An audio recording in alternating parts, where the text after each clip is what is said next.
वीर मृत्युंजय, शिव के रहस्यों की दुनिया में आपका स्वागत है। हर हर महादेव। आप सभी भक्तों का स्वागत है वीर मृत्युंजय चैनल पर। थंबनेल देखकर तो आप समझ ही गए होंगे कि आज का विषय कितना रहस्यमयी है। आज हम एक ऐसी अद्भुत कथा जानने वाले हैं जिसके बारे में बहुत कम लोग ही जानते हैं। क्या आप जानते हैं क्यों नंदी जी ने महामुनि वेदव्यास को दंडित किया? ऐसा कौन सा अपराध वेदव्यास जी से हो गया कि स्वयं भगवान विष्णु को उन्हें समझाने आना पड़ा? भक्तों, यह कोई साधारण कथा नहीं है, क्योंकि इस कथा से आप कुछ नया जानने वाले हैं। यह कथा स्कंद पुराण के काशीखंड अध्याय 45 में वर्णित है और आज मैं आपको वही कथा प्रमाण सहित सुनाने जा रहा हूँ। यह प्रसंग इतना अद्भुत है कि सुनने वाले को एक बार विश्वास करना कठिन लगेगा, इसलिए मैं आपको सीधे पुराणों का संदर्भ भी दिखाऊंगा और यदि फिर भी किसी को संदेह रह जाए तो इस कथा का उल्लेख हमें अन्य पुराणों में भी मिलता है। हम वहां से भी प्रमाण देखेंगे ताकि आपके मन में कोई प्रश्न शेष न रहे। तो आइए अब बिना किसी विलंब के आरंभ करते हैं आज की यह अद्भुत और रहस्यमयी कथा। एक बार महर्षि वेदव्यास भूमंडल का परिभ्रमण कर रहे थे। अपनी यात्रा के दौरान वे नैमिषारण्य पहुंचे। वहां उन्होंने देखा 88,000 ऋषि बैठे हुए थे। सभी ऋषियों ने अपने शरीर पर पवित्र भस्म धारण की हुई थी। उनके गले में रुद्राक्ष की माला शोभा दे रही थी। वे सभी एक ही सुर में भगवान शिव का नाम जप रहे थे, रुद्र सूक्त का उच्चारण कर रहे थे, शिवलिंग की पूजा कर रहे थे और बार बार कह रहे थे कि एकमात्र भगवान विश्वनाथ यानी भगवान शिव ही इस संसार के मुक्तिदाता है, उनके सिवा कोई दूसरा नहीं। महामुनि वेदव्यास ने उनकी अकपट शिव भक्ति देखकर तर्जनी उठाकर उच्च स्वर में कहा, समस्त शास्त्रों का सार मर्म जानकर यह विदित हुआ है कि भगवान हरि के अतिरिक्त कोई भी आवाहनीय नहीं है। चतुर्वेद, महाभारत, रामायण तथा पुराण शास्त्र में सर्वत्र हरि को ही जानने का वर्णन एवं निर्देश किया गया है। मैं शपथ पूर्वक कहता हूँ कि जैसे वेद के अतिरिक्त श्रेष्ठ कोई शास्त्र नहीं है, उसी प्रकार हरि के अतिरिक्त देवता नहीं है। वे ही एकमात्र मुक्तिदाता तथा सर्व अभिष्ट देने वाले हैं। उनका ही ध्यान करना चाहिए, अन्य कोई देवता ध्येय नहीं है।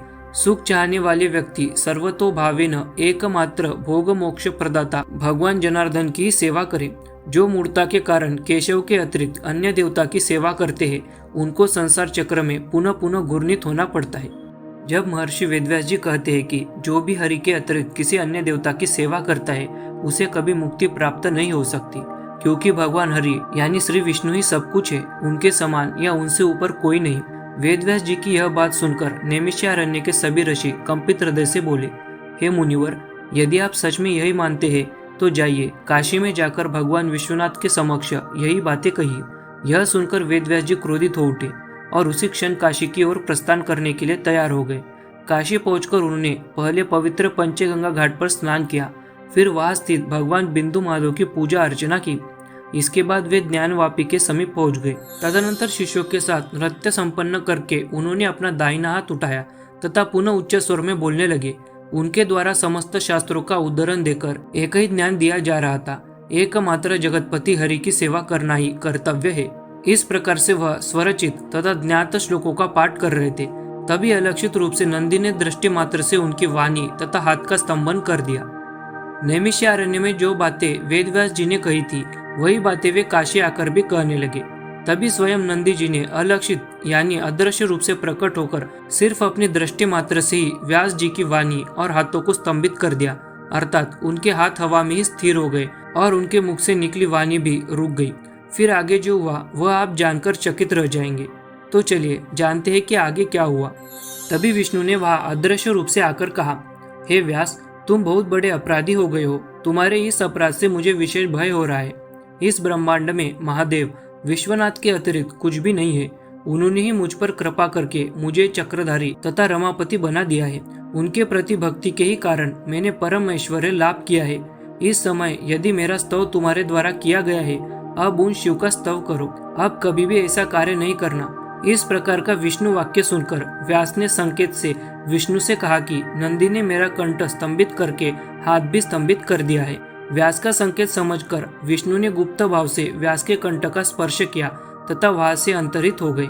इस प्रकार व्यास हाथों के स्तंभित रहते हुए कंठ स्तंभन से मुक्त होकर विश्वेश्वर की स्तुति करने लगे। जब वेदव्यास जी के हाथ और उनकी वाणी स्थिर हो गई, तब स्वयं पालनहार भगवान विष्णु अदृश्य रूप से वहां प्रकट हुए और वेदव्यास जी को उनकी भूल का बोध कराया। भगवान विष्णु ने समझाया, भगवान शिव ही संपूर्ण सृष्टि के कर्ता है। मेरे पास जो भी है वह सब शिव की ही कृपा का परिणाम है। जैसा कि पराशर पुराण अध्याय 16 श्लोक 15 में कहा गया है कि भगवान विष्णु ने स्वयं वैकुंठ और माता लक्ष्मी को शिवलिंग की पूजा करके प्राप्त किया। लिंग पुराण उत्तर भाग अध्याय 8 श्लोक 11 में विष्णु जी स्वीकार करते हैं कि उनके पास जितना भी ऐश्वर्य है वह सब शिव की वजह से ही है। शिव पुराण और स्कंद पुराण के काशी खंड में वर्णित चतुर्भुज अभिषेक कथा तो आपको ज्ञाति है, जहाँ भगवान शंकर ने स्वयं भगवान हरि को संपूर्ण ऐश्वर्य प्रदान किया था। और सौर पुराण अध्याय 40 श्लोक 16 में भी विष्णु जी माता लक्ष्मी से कहते हैं, मेरे पास ऐसी कोई वस्तु नहीं है जो मुझे शिव से प्राप्त न हुई हो। अब मैंने ये सब इसलिए बताया ताकि आपको स्कंद पुराण में कही गई बात प्रामाणिक लगे और इसमें कोई संदेह न रहे। अब आते हैं अपने वीडियो के मुख्य विषय की ओर। जब भगवान विष्णु ने इतना कहा तो व्यास जी ने संकेत में बताया कि उनके हाथ और उनकी वाणी अभी भी स्तंभित है। तब विष्णु जी ने उनके कंठ को उस बंधन से मुक्त कर दिया और उसी क्षण व्यास जी भगवान शिव की स्तुति करने लगे। तो आइए अब जानते हैं वेद व्यास जी ने किस प्रकार से भगवान शिव की महिमा का गान किया। व्यास देव कहते हैं, इस त्रैलोक्य में रुद्र ही सर्वमय ब्रह्म है, उनके अतिरिक्त अन्य कुछ नहीं है। यदि है भी तब जो है वह अपना परिचय देकर स्वादिष्ट स्थान को बदलाए। क्षीर सागर मंदरांचल से मते जाने पर उससे जो कालकूट विष देवताओं के समक्ष निकला, जिसके प्रभाव से विष्णु कृष्ण वर्ण हो गए, उस विष को महादेव के अतिरिक्त पचाने हेतु कोई आगे नहीं आया। कोई भी उन महादेव के समान नहीं हो सकता।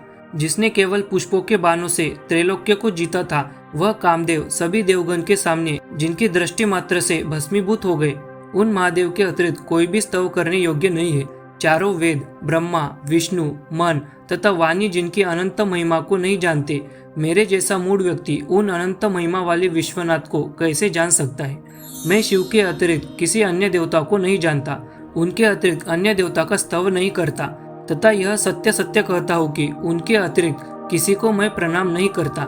यह सत्य है, सत्य है, सत्य है, कदापि मिथ्या नहीं है। विद्वान महामुनि व्यास द्वारा इस प्रकार का स्तव किए जाने पर नंदी ने शिव का आदेश पाकर उनके हाथों के स्तंभन का निवारण कर दिया। तो भक्तों, जैसा कि आपने देखा और सुना, स्वयं वेद व्यास जी ने स्वीकार किया कि वे भगवान शिव के अतिरिक्त किसी और को जानते ही नहीं और शिव के अलावा किसी को प्रणाम भी नहीं करते।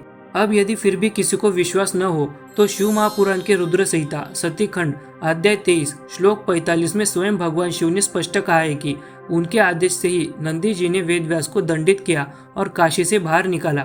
इतना ही नहीं, स्कंद महापुराण के शंकर संहिता शिव रहस्य खंड में भी इस प्रसंग का स्पष्ट उल्लेख मिलता है। इसलिए यह सोचना कि यह कथा कल्पना है या असत्य है, यह बिल्कुल गलत है, क्योंकि एक ही बात जब कई पुराणों में बार बार आती है तो उसे झूठा नहीं कहा जा सकता। मैंने आपके लिए इस कथा का पूरा संदर्भ अपने टेलीग्राम चैनल पर PDF रूप में दिया है, तो आप डिस्क्रिप्शन में दिए गए लिंक पर क्लिक करके स्वयं पढ़ सकते हैं।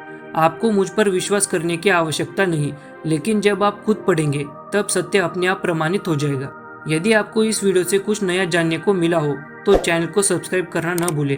हम फिर मिलेंगे एक नई वीडियो के साथ। तब तक के लिए हर हर महादेव, जय माता आदि पराशक्ति।